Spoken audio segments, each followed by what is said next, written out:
Olá, ouvinte do podcast Caçador de Mim.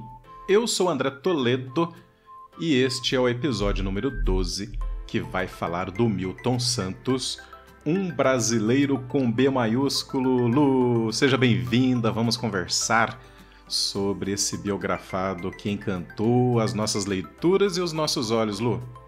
Olá, pessoal, que bom estar aqui de novo com vocês para a gente conhecer mais um pouquinho de um ilustre personagem da nossa história.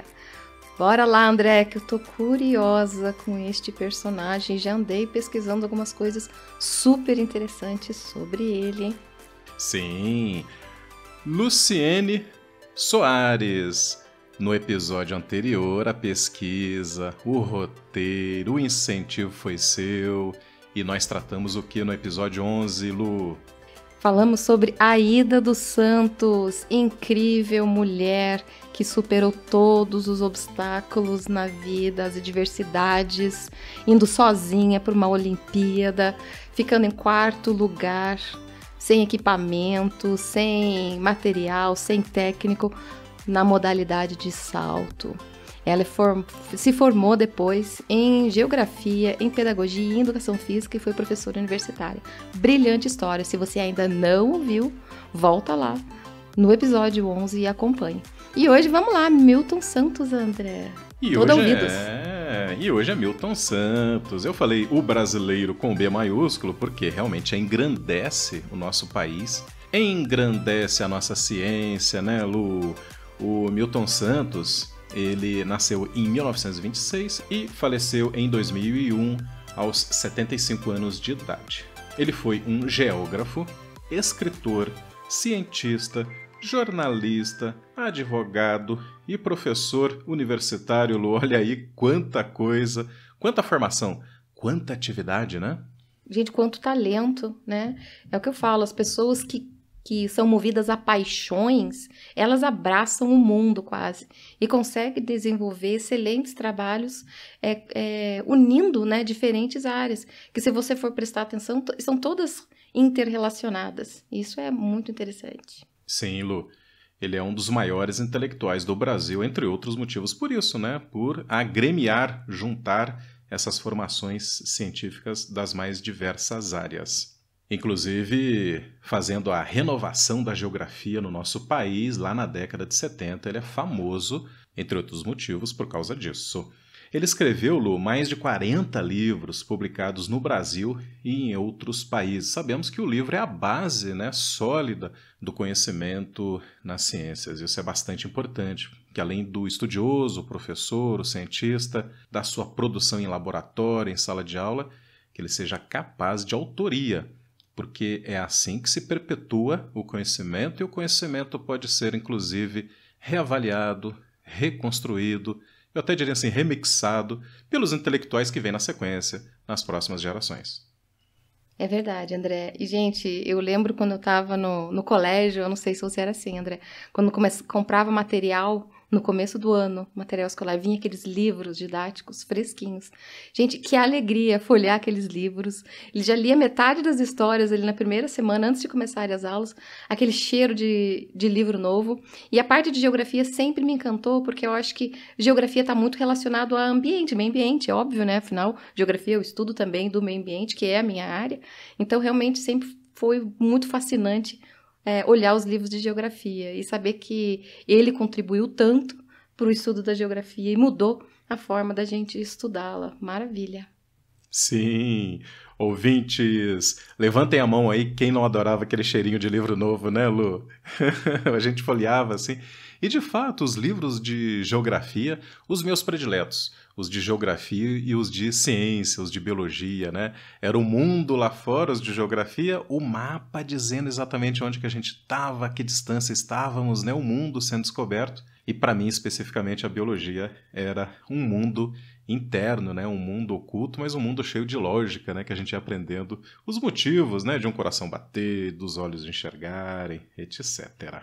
Pois bem, ouvinte, infelizmente, ainda preciso dizer para você, aí ouvinte, que o Milton Santos era um homem negro. Interessante isso, né, Lu? Porque, infelizmente, aí entre aspas, né? porque isso implica que para ele e outros negros o esforço foi redobrado. Àquela época, e ainda hoje, ouvinte, o racismo coloca barreiras, tira o mérito e joga no anonimato pessoas incríveis, tal qual o Milton Santos. Correria esse risco, mas não, né? Então, assim, ele superou todos esses aspectos, caberiam, né, impedimentos que caberiam, estariam ligados à sua etnia, mas que uma vez rompidos, hoje realmente ele é reconhecido nacional e internacionalmente, né? Na sua opinião, Lu, isso ainda hoje acontece? Porque a gente está falando aqui de um homem, né, de um intelectual nascido em 1926. Infelizmente, a gente, como a gente citou no último episódio, a gente ainda tem que correr atrás, né? Se tratando de racismo, de gênero. Como dizer, eu nem gosto muito de falar essas palavras, porque para mim, seres humanos somos todos iguais, né? Biologicamente e perante a lei. Então, mas infelizmente, alguns têm que se esforçar o dobro, o triplo dos outros para conseguir chegar, serem reconhecidos, né? Chegar nesse patamar de reconhecimento, infelizmente. É verdade, Lu. O Milton Santos ele foi consultor da Organização Internacional do Trabalho, da Organização dos Estados Americanos, e olha aí, ouvinte da Organização das Nações Unidas, a ONU, consultor de grandes instituições, organizações internacionais, né? É realmente um calibre intelectual, mas não só isso, né? De um posicionamento social e político, né? Que lhe deu todo esse espaço aqui no Brasil e fora do Brasil. Lu, ele obteve o bacharelado em Direito, e aí você está me olhando assim, dizendo, tá, mas onde é que entra o geógrafo, hein? Você sabe Gente, onde é que entra a história do geógrafo aí? Isso. Eu pensei exatamente isso. Gente, se ele era um apaixonado pela geografia, por toda essa geografia, por que ele não se formou em geografia, né, André? Exato. Bom, após o bacharelado aqui em Direito, né, na Universidade Federal da Bahia, com 22 anos, uma idade média mesmo, né, para quem está aí se bacharelando, ele partiu para o doutorado, aí sim, Lu, olha só, em Geografia, na Universidade de Estrasburgo, na França, aos 32 aninhos, né? O orientador do Milton Santos foi o professor Jean Tricart, que criou a morfologia climática, que é um ramo da geografia bastante interessante e recente, do ponto de vista, né, da história das ciências. Esse ramo científico, Lu, ele estuda a influência do clima no relevo. De repente, agora o ouvinte está imaginando, já sei, choveu, você tem, por exemplo, o terreno mais úmido, vai desbarrancar, vai interferir, por exemplo, na profundidade de um rio. Sei lá, mais ou menos isso, né? Mas veja bem, ouvinte, o clima ele é responsável, do ponto de vista aqui desse ramo científico, né, que é a morfologia climática, o clima ele é responsável pelos ventos e precipitações. Então a gente estava indo no raciocínio correto, né, Lu? E isso vai o quê? Moldando o nosso meio físico, dando forma à superfície da Terra. Gente, deixa eu salvar um pouquinho o André aqui, já que eu estudei um pouco de meteorologia, né?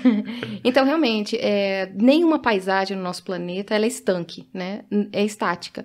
Então, quem conhece formações rochosas, vamos dar o exemplo ali do Parque de Vila Velha, ali, né? Ponta Grossa, aquela formação da taça, quem conhece o Parque de Vila Velha, gente, aquilo não era assim há milhares de anos atrás, e não vai ser daquele jeito há milhares de anos à frente, no futuro.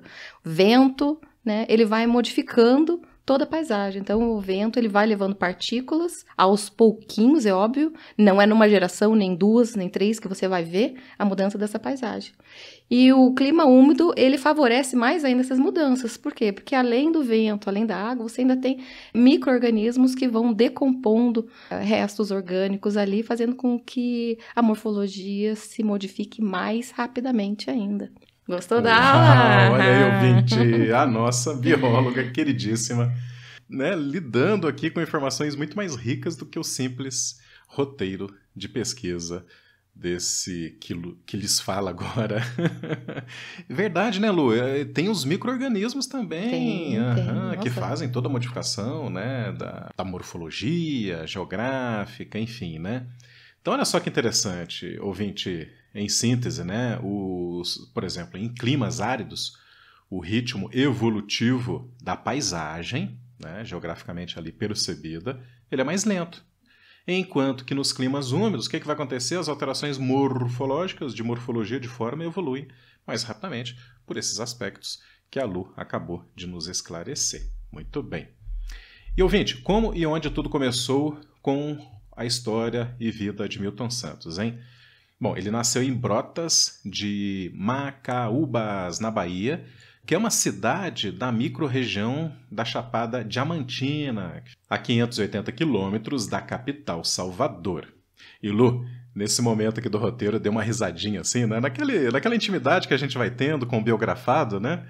E eu falei, puxa, o Milton Santos, ele deve estar lá no céu cheio de felicidade, porque eu aqui, né, tentando escrever da vida dele, eu fiz o script bem bonitinho, foi bem geográfico, olha só, eu digo onde, como, cito a microrregião, Chapada Diamantina. Parece um trecho de livro de geografia mesmo, né? Exatamente, você se inspirou na geografia, isso é ótimo, gente, eu adoro, eu adoro. Não conheço a Chapada Diamantina ainda, mas eu acho que é um lugar espetacular pelas fotos que eu já vi, né? E em breve eu espero, né, ir lá conhecer. Vamos, André? Vamos, partiu! Gente, quando criança, o Milton Santos se muda com a família para várias cidades do estado, da Bahia, né? E lá em Alcobaça, ele foi alfabetizado em casa, aprendendo álgebra e francês. Olha que chique! Francês em casa. Ô Lu, hoje em dia a gente chama de homeschooling, né? Olha aí que a coisa não é nova, né? Homeschooling não é novo, né? Algumas pessoas tratam como se fosse uma novidade, mas não, isso é antigo, né? A gente vê vários casos de personagens que iniciaram seus estudos em casa. Lógico, com pessoas específicas, professoras, né? Especializadas em determinadas áreas, que faziam realmente essa parte em casa. E na pandemia, eu vi muita gente tentando retornar isso, trazendo professores em casa. E não exatamente, às vezes, com um total homeschooling, porque no Brasil ainda é obrigatório, né, matricular em colégio, né? Mas muitos professores particulares sendo contratados para dar esse reforço, né, a mais no aprendizado do aluno. E você vê professores de música, né, em casa, professor de línguas em casa. Esses, sim, fazem o trabalho de realmente lecionar na casa do aluno. Bem lembrado, os professores de artes, os tutores, os professores de reforços estão aí no homeschooling. Lembrando, ouvinte, não estamos aqui partidários do homeschooling ou não somos partidários, enfim, não há um partido a ser tomado, a gente sabe que depende de várias situações, né, das condições da família em estruturar o homeschooling, inclusive tem até uma questão de legislação. O ouvinte não toma essa decisão unilateral, existe uma figura jurídica chamada abandono intelectual, se você não encaminha os seus filhos em idade escolar para ela, né, a escola. Muito bem? Então tá. Olha lá, aos 10 anos o Milton ingressa no internato do Instituto Baiano de Ensino, onde ele morou por 10 anos. Internato mesmo, uma década morando lá dentro, né?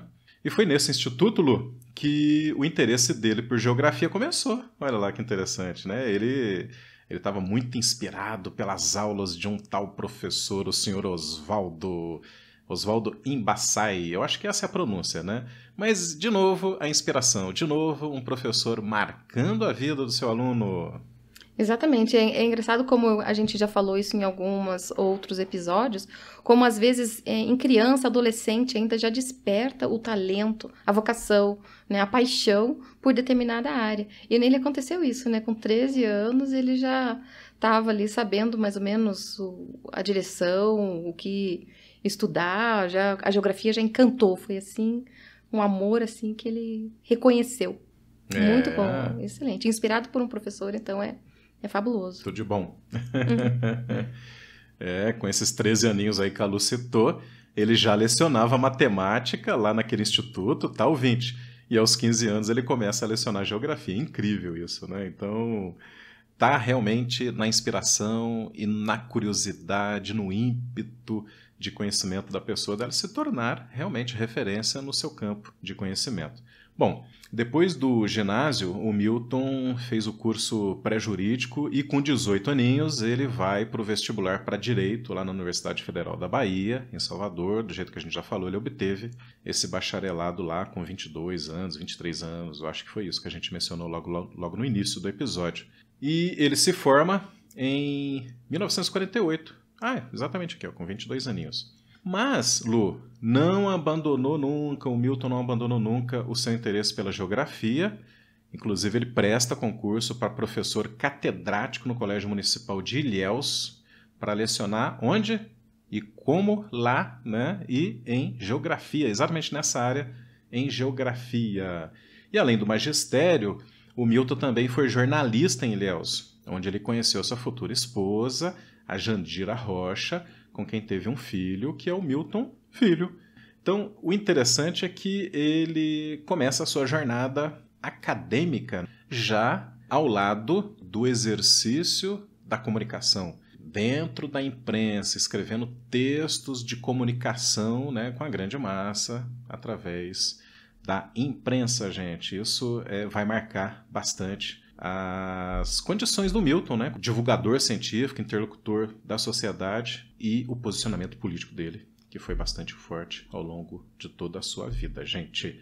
Ele trabalhava no jornal À Tarde e nessa época fez amizade com vários políticos. Olha o que eu disse, né, Lu? Ele é exatamente isso que vai levando ele, né, para estar, por exemplo, discursando sobre as melhorias, falando, fazendo a conexão da área de conhecimento científica com a melhoria da sociedade, das condições de vida, etc., né? Então, política aqui está nesse sentido, da gente pensar e imaginar a melhoria da sociedade como um todo. Também, nesta época, ele escreve o livro Zona do Cacau, e, posteriormente, isso é incluído na famosa coleção brasiliana. Você lembra dessa coleção? Eu particularmente lembro, tá? São muitos livros na área de humanas, na área das ciências sociais aplicadas, na área das ciências naturais, né? E nessa obra já aparece a influência acadêmica francesa voltada para a geomorfologia e os aspectos climáticos. E essas coisas vai representar, né, ou estarão representadas por importantes escritos intelectuais e obras. Inclusive, o Milton, já interessado nesse ramo da geografia, ele identifica o seu futuro orientador do doutorado, que a gente vai comentar um pouquinho mais à frente, tá bom, ouvinte? Então, gradualmente, o que acontece, né? O Milton passa a se interessar por uma apreensão, um entendimento global do meio físico e natural. Só que olha só o detalhe, né, Lu?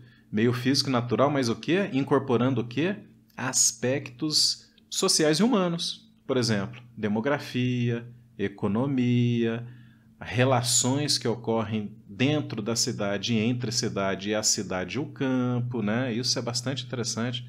São elementos que dinamizam muito as explicações do que é uma sociedade. Exatamente. Isso que é bem curioso, e talvez o fator que destacou, acho, ele na área da ciência, foi essa inter-relação de várias disciplinas, da parte social com o meio físico, as influências antropogênicas, né, nessa situação toda do meio, né, físico. Então, isso foi realmente uma sacada dele, essa comparação. E, exatamente, eu acho que esse trabalho no jornal foi o início da carreira como escritor também. Então, juntando ali, né, toda a parte e talvez parte de legislação, por tendo feito direito. Olha! Então, ele juntou tudo, assim, e depois uniu isso à geografia e ficou realmente uma coisa muito inédita para o mundo todo, porque ele é reconhecido no mundo todo. Ouvinte, eu vou afirmar para você que isso não estava no nosso roteiro. A Lu exerceu aqui a habilidade de uma ciência chamada forense. Ela juntou indícios, tal como a detetive, e está aqui traçando, eu acredito que corretamente, as influências, os pontos fundadores de uma atitude, de uma carreira do Milton Santos. Eu não tinha percebido isso, né? Gente, eu sou muito detalhista em algumas coisas, então eu gosto de observar e pegar detalhes. Então, a gente assistindo filme, a gente lendo as coisas, geralmente eu sempre me pego assim, olha isso, observa aquilo. E são detalhes, às vezes, que fazem a diferença, né? Que você enxerga com outros olhos aquilo que a gente já tinha visto pela primeira vez, né, André? Sim. Ouvintes, sejamos detalhistas. Mas prosseguindo, então, e a partida do Milton do Brasil se deu em 1964, como outros intelectuais, artistas à época, em função da situação política no Brasil, que foi o golpe militar. Na França, então, ele foi professor convidado nas universidades de Toulouse, Bordeaux e Paris, Sorbonne. De 71 a 77, ele vai para os Estados Unidos, lá no Massachusetts Institute of Technology. Eu falei certo? No... MIT, mais conhecido como MIT. MIT. Uhum. Ele vai como pesquisador, depois, poxa, de toda uma carreira, né, acadêmica ali na França. De lá ele vai para o Canadá, enfim, Toronto. Olha, tem uma passagem aqui na Venezuela, em Caracas, e retorna para os Estados Unidos, na Columbia University, em Nova York. Ele aproveita ao máximo esse período itinerante, onde teve a oportunidade de consultar obras em grandes bibliotecas. A gente está imaginando que o Newton sorrindo, passando horas e horas nessas bibliotecas fenomenais. Deve ser assim nessas universidades todas. Você teve a oportunidade de conhecer algumas aí, né? Nossa, tive, gente. É um mundo fascinante, o mundo de biblioteca e museu. Eu sou fascinada por tudo isso, gente, realmente. Eu estive na biblioteca de Nova York. É um espetáculo. Eu, por mim, teria ficado dias dentro daquela biblioteca, mas como eu estava com a Ana Carolina, né, ela não quis ficar tanto tempo. Mas é fabuloso. E você vê, vamos falar de oportunidade aqui também, André, pegar essa deixa. Lógico que sair do país, né, num momento politicamente delicado, que estava aqui, mas a oportunidade que ele obteve de incrementar os seus estudos, de aumentar seus horizontes, de conhecer universidades, conhecer institutos de tecnologia, conhecer bibliotecas. E isso formou ele um excelente, excepcional pesquisador, cientista, professor e etc. Fez dele essa pessoa magnânima que ele é. E reconhecido no mundo inteiro. Porque ele agarrou a oportunidade, ao invés de ficar se lamentando, né? Tal, não, ele foi à luta e continuou os estudos. E isso foi muito, muito formidável. Concordo com você, Lu. Você viu que, inclusive, eu não dramatizei a questão de 1964, né? Rapidinho eu já falei, não, mas aí ele foi lá para a Europa, depois ele foi para os Estados Unidos, né? Não, a gente não está aqui, inclusive, ouvinte, enaltecendo, tomando partido, né, de uma situação política do passado no Brasil que impulsionou o Milton Santos para outras oportunidades. O que a Lu quis dizer, e que eu estou ao lado dela nessa fala, é que a gente tem que transformar os percalços, as dificuldades, as adversidades em... Mola propulsora. Mola propulsora, oportunidades. E o interesse do Milton, né, o interesse científico estava em estudar as peculiaridades da economia urbana dos países que naquela época, né, Lu, olha só que engraçado, se chamavam subdesenvolvidos. Hoje é uma ofensa, né, você falar que algum país é subdesenvolvido, e a gente então adota uma terminologia chamada países em desenvolvimento. Mas então o olhar social, político e crítico do Milton já estava lá, né, apontando nos seus estudos. E o regresso do Milton Santos, gente, aqui para o Brasil, vai acontecer em 1977, depois de 2 anos aqui no Brasil. Finalmente ele consegue uma oportunidade para ensinar, primeiramente lá na Universidade Federal do Rio de Janeiro. Alô, UFRJ, minha casinha, onde eu fiz o meu bacharelado em administração. Que saudade, lá no campus Praia Vermelha. Mas a história do Milton, né, Lu? Vamos prosseguir? Volta. O saudosismo aí. Depois olha, levou 2 anos para ele ter uma oportunidade acadêmica, né? Com essa formação toda lá fora, né? Às vezes é um pouco ingrato a carreira acadêmica, né? A burocracia, né? Que infelizmente existe até hoje, né? Às vezes a gente vai fazer alguma coisa nesse país, a burocracia às vezes te desanima. Demorou 2 anos, mas ele conseguiu, né? Sim. Foi frente. Perfeito. Venceu. Depois ele vai prestar concurso para a Universidade de São Paulo, a USP, onde ele foi professor titular de Geografia Humana até a aposentadoria, né? Professor titular, gente, ouvinte, é aquele que é dono da cadeira, da cátedra, né? É o ponto culminante. É o cara. É o ponto máximo da carreira acadêmica. Mesmo após a aposentadoria, o Milton Santos continua lá, né? Firme e forte na pesquisa, publicando bastante, orientando a juventude, os jovens estudantes, né? Isso, gente, até o final da vida. Que coisa linda, hein? E ele vai ser, inclusive, olha que homenagem fantástica, ele vai ser reintegrado oficialmente à Universidade Federal da Bahia em 1995, da qual ele tinha sido demitido por ausência naquela situação de ser expatriado, né? De ser, infelizmente, forçado a sair do país. 12 universidades brasileiras e 7 universidades estrangeiras vão outorgar ao Milton Santos o título de doutor honoris causa. Gente, ele é a sumidade no campo de pesquisa, no campo científico e acadêmico da geografia.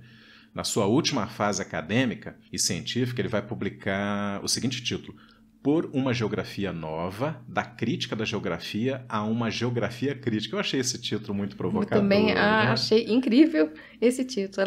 Essa jogada de palavras aí foi incrível. Que mais ou menos quer dizer isso, né? Da crítica da geografia, ou seja, um posicionamento de revisão, revisionista mesmo, né? Das metodologias, dos estudos e dos interesses geográficos, colocando a geografia crítica, ou seja, a serviço de uma visão que quer, né, uma melhoria, que quer melhores condições nas nossas relações com o mundo natural e com o mundo social. E essa obra contribui, né, fortemente à renovação da ciência geográfica, da ciência da geografia aqui no Brasil. Segundo Milton Santos e todos os seus orientandos, pares, enfim, né, nessa linha de pesquisa, nessa linha da geografia, o espaço ele é definido como uma instância social ativa. A noção de formação socioespacial foi introduzida por todos esses estudos. Então temos aí, né, uma condição social forte na morfologia geográfica dos nossos espaços, sejam eles espaços urbanos e espaços rurais. Até arrisco dizê-lo, mas aí é mais o teu campo de conhecimento, né? Existe uma reserva que realmente preserva a natureza? Existem espaços intocados? A expressão praia deserta ou praia ou digamos, floresta inabitável, quer dizer, haveria algum canto nesse planeta que não tenha sofrido a interferência humana? Por incrível que pareça, ainda existem sim. É André. mesmo? São espaços que são áreas de conservação, né? Aqui no nosso país, chamadas áreas de conservação. Então, a gente tem vários tipos de áreas de conservação. Áreas de conservação que são APAs, né? Que é onde o meu colégio está inserido. Que são áreas de proteção ambiental, onde o homem pode exercer ação, pode trabalhar, pode morar. E existem áreas de preservação permanente, que são as APPs. E essas são intocáveis. Só podem ser acessadas a nível de pesquisa por pessoas autorizadas. Então, ainda tem remanescente, sim, de espaços intocados para preservação da fauna e da flora e que devem permanecer daquele jeito porque existem seres vivos que só vivem, só habitam, né, ali e só se reproduzem naquele determinado local. Então, é super importante essa parte. Entendi. Agora, por exemplo, mesmo espaços remotos, preservados e distantes dessa interferência direta humana, eles podem estar sofrendo morfologias ou influências humanas, né? Mesmo que à distância. Então, por exemplo, questões climáticas, né? A qualidade do ar. Podem sim. Poluição da água. Poluição da né? água. Ventos trazidos, né? Trazendo poluentes. Infelizmente, podem sim. Né? Além da evolução natural. Como a gente citou, né, anteriormente, né, toda a parte de mudança de relevo, mudança, né, na paisagem, causada a elementos naturais mesmo. Ótimo. Ouvinte, vamos encerrando então o nosso episódio, citando aqui algumas obras, né, remotas e mais recentes do Milton Santos. Então nós temos aqui Técnica, Espaço, Tempo, Globalização e Meio Técnico-Científico e Informacional, que é uma obra de 1994. De 1996 nós temos Da Totalidade ao Lugar, olha só que interessante, e de 1997 Metamorfose do Espaço Habitado, que eu gostei muito desse título, inclusive. Confesso a vocês, ouvintes, que a geografia não é, né, dos meus interesses primeiros e primários, mas lendo a biografia do Milton e esses títulos aqui instigantes, né, que liga a questão física e natural às nossas necessidades, né, de habitar e de coabitar é, no mínimo, instigante. Eu acho que eu vou ler pelo menos alguns textos isolados do Milton Santos aqui. Então, eu pesquisando algumas coisas aí, André, a relação dele com o planeta, né, vou puxar um pouquinho agora para a minha área ambiental, é fabulosa. Então, ele falava de um cidadão multidimensional, ele falava numa projeção para o futuro, anticonsumismo, que infelizmente a gente está num momento do planeta extremamente consumista, então ele falava que o mundo precisa, né, lidar com isso e ser um ambiente agradável e sustentável. Então, essa palavra sustentabilidade, que hoje está mais na moda e as pessoas, empresas estão mais em busca, era muito falada por ele já naquela época. Lembrando sempre do conceito de saúde hoje em dia, pela ONU, que não é a ausência de doença, mas sim um bem-estar físico, né, social e mental. Então, saúde é isso. Então, se você não está num meio ambiente, se inserido num meio ambiente que te dê possibilidade de obter essa saúde, né, um meio sustentável, alguma coisa está errada, né? E a população não vai conseguir seguir em frente enquanto a gente não rever algumas ações relacionadas a isso, a qualidade de vida que está diretamente ligada à qualidade do nosso meio ambiente. Que análise bacana, né, ouvinte, que a Lu fez. Eu fico muito satisfeito, muito alegre, muito realizado de realizar esses podcasts, porque a gente pesquisa a biografia, roteiriza, mas somos capazes, né, Lu, de extrapolar no bom sentido, de fazer correlações ao calor da emoção, né? Exatamente, porque a nossa paixão é exatamente, como eu falei, eu me apego muito a esses biografados e essas biografadas que a gente tem, porque são histórias fantásticas que realmente enchem a gente de inspiração, né, André? E é muito bom poder dividir com os nossos ouvintes para ver se vocês também se inspiram, para vocês se encontrarem as suas paixões e vendo que quantas pessoas não superaram tantos obstáculos, enfrentaram as adversidades e conseguiram ser felizes nas suas paixões. Isso mesmo, Lu. Então é por isso que o nosso ouvinte ouviu esse episódio sobre Milton Santos. Esses são os motivos, ouvinte, que você deve apreender as coisas que Milton pensou, executou e entregou para a sociedade, transformando isso no seu próprio roteiro de vida e profissão. Para fechar o episódio, a gente indica a obra mor, a obra maior de Milton Santos. Se o ouvinte perguntasse para a gente, o que eu poderia já ler como referência maior, é A Natureza do Espaço, que é uma brincadeira deliciosa com o título. Olha que a gente nem leu, mas a gente já está aqui entendendo a intencionalidade do Milton, a natureza do espaço, ou seja, há de se desvendar, não é só a natureza, né? Há outras muitas variáveis humanas, sociais, além das naturais. Enfim, ouvinte, e em 2000, olha só, um ano antes dele falecer, ele vai publicar a sua última e derradeira obra, que é Por uma Outra Globalização do Pensamento Único à Consciência Universal, que nos faz crer, Lu, que a maturidade intelectual, também a maturidade cronológica de vida, o envelhecer, digamos assim, ela traz a sabedoria, que sempre vai significar uma visão mais alargada, mais profunda, mais contemplativa. Será que eu fui muito longe nesse pensamento? Não, foi ótimo, porque eu acho também. Assim como ele, depois de se aposentar, continuou na área de pesquisa, eu vejo muitos professores ali da Federal, que eu tenho mais contato, meu pai, né, entre eles, que mesmo após a aposentadoria continuam escrevendo artigos científicos, pesquisando e participando, porque, gente, é um know-how enorme que eles trazem. E a gente tem que aproveitar e extrair ao máximo essa sabedoria desses professores, né, tão maravilhosos, que dedicaram sua vida à pesquisa, ao ensino. Então, eles têm que realmente ser sempre homenageados e a gente tem que aproveitar cada minuto, né, que eles têm se dedicado a nós e à pesquisa. Muito bem. A Lu citou duas pessoas diretamente ligadas à ciência aqui, gente, que é família dela. A Ana Carolina, que é a filha, e o pai dela... Ronaldo Viana Soares, professor maravilhoso, pai exemplar, fantástico, avô... Tri fantástico. Nossa, pronto, eu já rasguei em elogios aqui no meu pai. Mas é verdade, cientista brilhante. E os ouvintes estamos nos perguntando por que você ainda não o convidou para esse podcast. Fica aí a provocação final do nosso episódio hoje, Lu. Há de chegar o momento do meu pai. E é isso, ouvinte. Chegamos ao final do episódio 12, que deu conta da biografia de Milton Santos. Um abraço para vocês. Beijo, gente. Beijo, beijo e até a próxima.